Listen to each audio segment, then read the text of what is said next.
एक हफ्ता नहीं हुआ, एक कांड और हो लिया।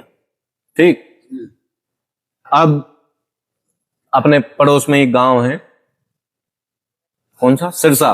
सिरसा भैया, ए गुड़िया, शांति होकर के अगर सुननी है तो सुन लो, नहीं तो अगर कहते हो तो हम बोलना बंद कर दें।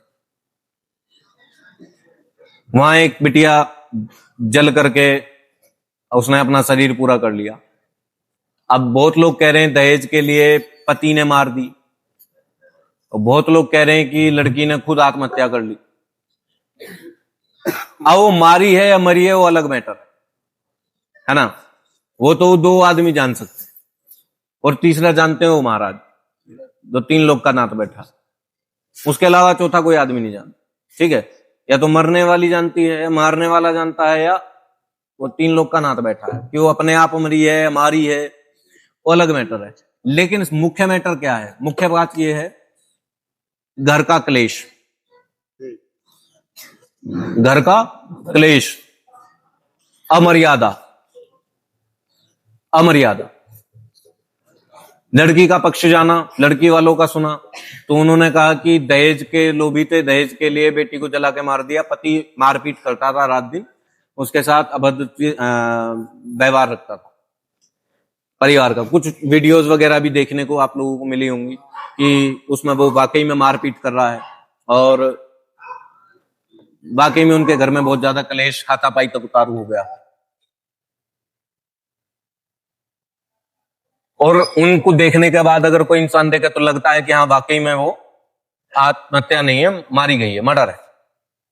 लेकिन अगर वहां के क्षेत्र के पड़ोसियों की, जो उनके आसपास के लोग, परिवारजनों के, उनकी सुने तो साफ कह रहे हैं कि गृह क्लेश के चक्कर में लड़की ने खुद आत्महत्या की। दोनों चीज अलग है। हम कह रहे हैं दोनों चीजों पे हटाओ, मिट्टी डालो, जो दोषी होगा उसको सजा मिलेगी। पर अगर वो गृह क्लेश ना होता, चलो हम 1% कह रहे हैं कि वो आत्महत्या ही है, 1% मान लेते हैं, हुई किसकी वजह से है? किसकी वजह से हुई? मर्यादाएं भंग किसकी हुई? हाथापाई उसके साथ कौन कर रहा है? तुम्हारे घर में बहन बेटी है, तुम्हारे घर में औरत है, लेकिन इसका मतलब ये थोड़ी है कि तुम उसके साथ जानवरों जैसा व्यवहार करोगे। अरे मन नहीं मिलता, सोच नहीं मिलती, व्यवहार नहीं मिलता, अलग हो जाओ। एक दूसरे का की जान ले लेना या उसको जान देने पे मजबूर कर देना, ये तो मानसिकता नहीं हो सकती, ये मानवता है। भगवान के मंदिर में तुम रात दिन आकर के कहते हो भगवान मेरा ये हो जाए, मेरा वो हो जाए, मेरा ये हो जाए, फलाना हो जाए। हम एक बात कहते हैं, कुछ मत मांगो भगवान से। जिसने जन्म दिया है, आपके जीवन का पूरा पूरा सार लिख करके वो बैठा है, कब कितने दिन पे जाकर के आपको कौन सी उपलब्धि मिलेगी, कितने दिन आपको परेशान रहना पड़ेगा, कितने दिन आपको कष्ट में झेलना पड़ेगा, कब तक आपके समस्या का निदान नहीं होगा। आप धर्म के क्षेत्र में आगे बढ़ोगे, आपको सब कुछ मिलेगा। भगवान के मंदिर में जाओ तो सिर्फ एक चीज मांगो, हे महाराज मेरे परिवार में जितने लोग हैं, बस उनकी बुद्धि का विस्तार रहे, विकास रहे, सद्बुद्धि रहे, और गृह क्लेश से हम बचे रहे। क्योंकि इकलौता एक गृह क्लेश ऐसा है जो व्यक्ति के, अब वो लड़की अपना देह पूरा करके चली गई, चाहे वो मरी है या मारी है, अलग मैटर है, लेकिन उसके पीछे पीछे कितने लोगों की जिंदगी खराब हुई है। उन बच्चों की जो छोटे छोटे मासूम, उनका क्या दोष था? ठीक, उसके परिवार वालों को उनका क्या दोष था? सोचने वाली बात है। पति वो कसाई जैसा व्यवहार कर रहा है, ऐसे लोगों को हमेशा, मैं तो कहता हूं, कड़ी से कड़ी सजा होनी चाहिए, बिल्कुल होनी चाहिए। माना तूने नहीं मारी, 1% मान लिया हमने, लेकिन हाथापाई कौन कर रहा था? बाल पकड़ के खींचना, मारपीट करना कौन कर रहा था भाई? क्यों कर रहे थे? तुम्हारी क्षमता नहीं है परिवार बसाने की, तुम्हारी क्षमता नहीं है अपने घर को चलाने की, तुम्हारी क्षमता नहीं है, बिल्कुल मत करो। और मैं कह रहा हूं ऐसे बापों को भी सोच लेना चाहिए, अगर बेटी पालनी है तो उसकी शादी करनी है, उससे पहले 36,000 बार सोचो। अच्छी प्रतिष्ठा, अच्छा घर, अच्छा पैसा देख करके, अच्छी गाड़ी, अच्छा रूपवान आदमी देख करके तुमने उसके गैल ब्याह दी। हर चीज पैसा, धन दौलत, ऐश्वर्य, घर मकान नहीं होता, व्यवहार मायने रखता है। पहले उस व्यक्ति के व्यवहार को जानो, पहचानो। अगर तुम्हारा बच्चा आकर के अपनी पसंद से कोई व्यवहार करना चाहता है, अपनी पसंद से कुछ देखना चाहता है, तो बच्चे का विरोध मत करो, हमारी मर्यादा खराब हो जाएगी, जाति के बाहर जा रहे हो, फलाना जा। अरे किस जाति की बात करते हो तुम? तुम्हारी जाति कौन सा तुम्हारा साथ खड़ी है? तुम्हारे घर में आटा ना हो, तुम्हारी जाति के लोग आ जाएंगे तुम्हें आटा देने? हैं? तुम्हारे गरीबाई आ जा, तुम्हारे जाति के लोग आ जाएंगे, चल भाई एक काम करो, हम चंदा इकट्ठा करके तेरा घर बनवा देते हैं। कौन सी जाति की बात करते हो? कहां गई तुम्हारी जाति? अब मर गई वो, कहां गई तुम्हारी जाति? सोती रह गई या जहर खाकर मर गए? अगर तुम्हारा बच्चा, बेटी हो चाहे बेटा, अगर अपनी पसंद से कुछ करना चाहता है तो पहले उसको मना मत करो, पहले देखो, परखो, जानो कोई छल षड्यंत्र का शिकार तो नहीं है। अगर सही लगता है तो सिर्फ धर्म जाति को अलग हटा करके व्यवहार को मायने दो। अगर व्यवहार अच्छा है, कुशल है, खाने कमाने वाला है, सम्मान रखने वाला है, सामाजिक व्यक्ति है, तो संकोच मत करो। आपने धन प्रतिष्ठा जाति देख करके ब्याह दी, और ब्याहने के बाद में क्या हुआ? मर गई, जल के, फांसी लगा करके, जहर खा करके। उसका दोषी उसका पति नहीं है, उस पति के साथ ब्याहने वाला बाप भी उतना ही दोषी है, जिसने सिर्फ जाति के आधार पर ब्याह करा हो, जिस सिर्फ जाति पैसा के आधार पर ब्याह करा हो। क्यों? बेटी को दहेज मत देना। अगर आपके घर में बेटी है, कितने लोगों के घर में बेटियां हैं? हाथ उठाओ। जब अपनी बेटी को ब्याहो ना, दहेज मत देना, 1 रुपया मत देना। लड़का ऐसा ढूंढना जो 1 रुपया ना मांगे, लेकिन बेटी को 2 चीज हमेशा देकर के भेजना।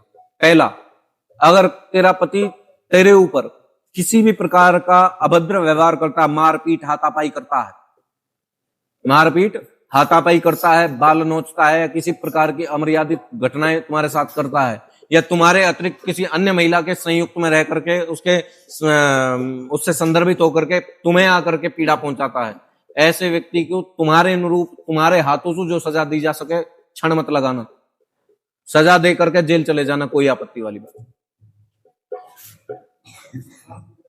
अपराधी को सजा दिलवाने का केस, हमने पिछली बार भी कहती है, अपराधी को सजा दिलवाने के लिए केस लड़ना है तो अपनी बिटिया के पक्ष में लड़ लेना, इससे अच्छा कम से कम उसका चरित्र सुखी रहेगा। बोल बाबा जी महाराज की। दामाद ढूंढो तो ऐसा ढूंढना जिसको सीधा ज्ञान देना कि मेरी बेटी को चाहे 2 समय का भोजन एक बार को मत दे देना, चाहे ऐश्वर्य मत देना, गाड़ी घोड़ा खरीद के मत दियो, चाहे अच्छी ड्रेस मत देना, चाहे शॉपिंग मत करवाइयो, चाहे कहीं घुमाने मत लेके जाए, चाहे कुछ करियो मत करियो, लेकिन 2 चीज हमेशा करना। क्या? अगर मेरी बेटी किसी भी प्रकार से बदचलन दिखती है, गलत रास्ते पे चलती है, तुम्हारे अतिरिक्त किसी अन्य पुरुष के से संदर्भित होती है, तो तुम उसका त्याग करने में क्षण भर की सोच मत रखना, तत्काल प्रभाव से उसका त्याग कर देना। एक दूसरे की जिंदगी खराब करना, खत्म करना, मार देना, ये व्यवहार नहीं हो सकता। अच्छा खासा, इससे अच्छा है हाथ जोड़ करके कहो, तेरे मार्ग अलग, मेरे मार्ग अलग, तू जहां है तू वहां खुश रह, मैं जहां हूं मैं वहां, बात खत्म। भाग्यवान लोगों के होती हैं बेटियां, भगवान हर किसी के भाग्य में बेटी नहीं देता। जिनके नहीं है उनसे पूछ के देखो, नहीं, बेटी होने के बाद चिंता हो वो कुकर्म है, लेकिन बेटी होने के बाद प्रसन्नता हो वो सत्कर्म है। डॉक्टर बनाएंगे हम अपनी बेटी को, इंजीनियर बनाएंगे हम अपनी बेटी को, मैं कह रहा हूं तुम कुछ मत बनाओ, अनपढ़ रखो, पूरे जीवन घर में बिठाओ, लेकिन 2 चीज हमेशा करवाओ। पहला, शास्त्र का ज्ञान होना चाहिए। शास्त्र पढ़ेगी तो उसको अपनी मर्यादाओं का पता होगा। शास्त्र पढ़ेगी तो अपनी मर्यादाओं का पता होगा, अपने पति के साथ उसको किस प्रकार का व्यवहार रखना, बच्चों के साथ किस प्रकार का व्यवहार रखना, माँ के साथ किस प्रकार का व्यवहार रखना, सास के साथ किस प्रकार का व्यवहार रखना, पिता के साथ, ससुर के साथ किस प्रकार का व्यवहार है, सामाजिक लोक लाज क्या होती है, उन सारी नीतियों का उसको पता होना चाहिए। और वो सारा ज्ञान मिलेगा शास्त्रों से, यूनिवर्सिटी की पढ़ाई सुनी। घर में बेटी हो तो टीवी उतार कर रख देना, उसके सामने ला कर रख देना। अगर टीवी हो भी तो उनमें भी वो शास्त्र चीजें चलनी चाहिए, उसको शास्त्र पढ़ाओ, उसको शस्त्र का ज्ञान दो। बेटा किसी दिन अकेले कहीं बाहर जाना पड़े, शिक्षा के लिए, दीक्षा के लिए, काम के लिए, कारोबार के लिए, कभी भी बाहर जाना पड़े तो तुम्हें ये शस्त्र विद्या आनी चाहिए। तुम अपना आत्मसम्मान बचा सको, अपने चरित्र की सुरक्षा कर सको, अपने शरीर की सुरक्षा कर सको। हाँ, हर जगह हर स्थान पे हर कोई नहीं होगा तुम्हारी सुरक्षा करवाने के लिए। भेड़ियों का समुदाय घूमता है आज की डेट में, समाज में भेड़ियों का समुदाय घूमता है। उनसे अगर रक्षा करनी है तो तुम्हारी बेटी को खुद आत्मरक्षा के सारे नियम आने चाहिए। तुम अपेक्षा करो शासन प्रशासन, अरे पुलिस क्या करेगी? पुलिस को तो बांध रखा है तुमने, हमने, सरकारों ने, पार्टियों ने। हर चीज में तुम पुलिस का दोष बता देते हो। पुलिस सही से काम करती तो ऐसा नहीं होता, पुलिस वो करती तो ऐसा नहीं होता। पुलिस को क्या भगवान आकाशवाणी कर रहे थे कि वहां वो घटना होने वाली? पुलिस के ऊपर हर आदमी आकर के प्रशासन के ऊपर टिप्पणी कर जाएगा, पुलिस ने ये कर दिया, पुलिस यहाँ कमजोर थी, पुलिस ये थी, पुलिस फलाना थी, प्रशासन ये था, प्रशासन कमजोर था। अरे प्रशासन को तो तुम लोगों ने बांध रखा है। वो तुम्हारे पक्ष में बात करे तो दूसरे लोग विरोध करते हैं, दूसरों के पक्ष में बात कर तुम विरोध करते हो, पार्टियां विरोध करती है, सरकारें ऐसी मारती। पुलिस को तो एक दिन छूट दे करके देख लो, जिस दिन कोई सरकार सत्ता में आती है और कह देना पुलिस को छूट है, और एक टास्क है कि पूरे प्रदेश में या देश में अपराध नहीं होना चाहिए, खुली छूट है, तुम्हें जो मन करे तुम करो। अपराध? एक चिड़िया भी इधर से उधर जाने में परमिशन मांगेगी। प्रशासन वो चीज है, लेकिन प्रशासन को बांध रखा हमने। कहां तक? प्रशासन मजबूर है, क्या नहीं कर सकता प्रशासन। इन कुनीति वाले लोगों को प्रशासन नहीं पालता, हम पालते हैं, पार्टियां पालती हैं, सरकारें पालती हैं। तुम सोचो न्यायालय में जाकर के तुम्हें इंसाफ मिल जाएगा? बिल्कुल नहीं मिला, क्योंकि बैठा हुआ जो न्यायाधीश है वो उस तरफ उस पक्ष में अपना डिसीजन देगा, अपना निर्णय देगा जिस पक्ष में सबूत और गवाह ज्यादा होंगे, जिनका तथ्य एक दूसरे से सही जुड़ता हुआ दिखेगा। लेकिन कुछ वकील ऐसे भी खड़े हैं जो नकारात्मक तथ्य, झूठे तथ्यों को प्रकट करके उनको सच्चा बना देते हैं। तब तुम कहां जाओगे?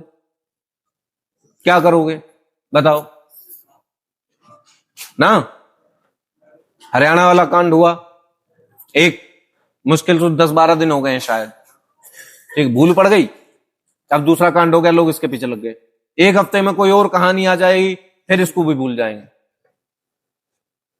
लड़ता रहेगा पीड़ित परिवार, उसके अतिरिक्त कोई दूसरा नहीं लड़ेगा, आकर सब भूल जाएंगे। एक हफ्ते का शोर शराबा है, कैंडल मार्च निकालो, शोक मनाओ, फलाना ढिमकाना, यहां आंदोलन करो, यहां बैठक करो, हड़ताल करो, सब 2-4-10 दिन का दिखावा है। उसके बाद सब भूल पड़ जाती है। कोई तुम्हारा साथ खड़ा होने नहीं आएगा, कोई तुम्हारे साथ खड़ा नहीं होगा किसी भी प्रकार की। तुम्हारे सबसे पहले तो बेटियों को समझाओ कि छोटे कपड़े पहन करके जो इंस्टाग्राम पे घूमती नजर आती हैं, ये घर की दुर्गा है, और दुर्गा अपने शस्त्र और शास्त्र से सुशोभित है, अपने श्रृंगार अलंकारों से सुशोभित है?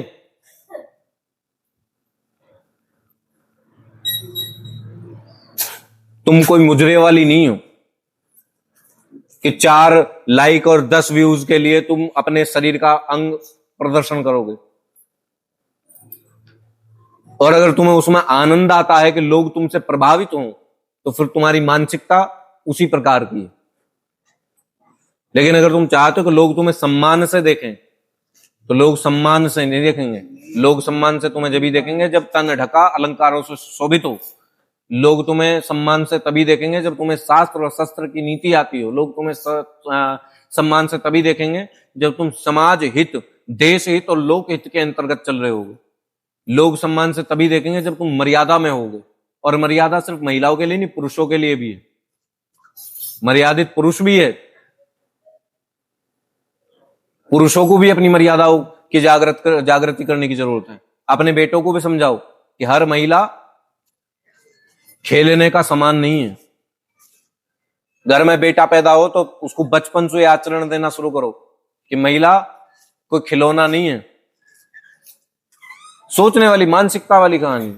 जिस अंग से प्रकटा है, सोचने वाली बात है, जिस अंग से पुरुष प्रकटा है और जिस अंग से उसने पहला पोषण पाया है, अपने शरीर की संरचना को गति पहुंचाने के लिए पहला पोषण जिस मां के स्थान से, जिस मां के अंग से उसने पाया है, पूरे जीवन सुसरा उन्हीं की कामना में भोगता रहता है, उन्हीं की कामना में दौड़ता रहता है।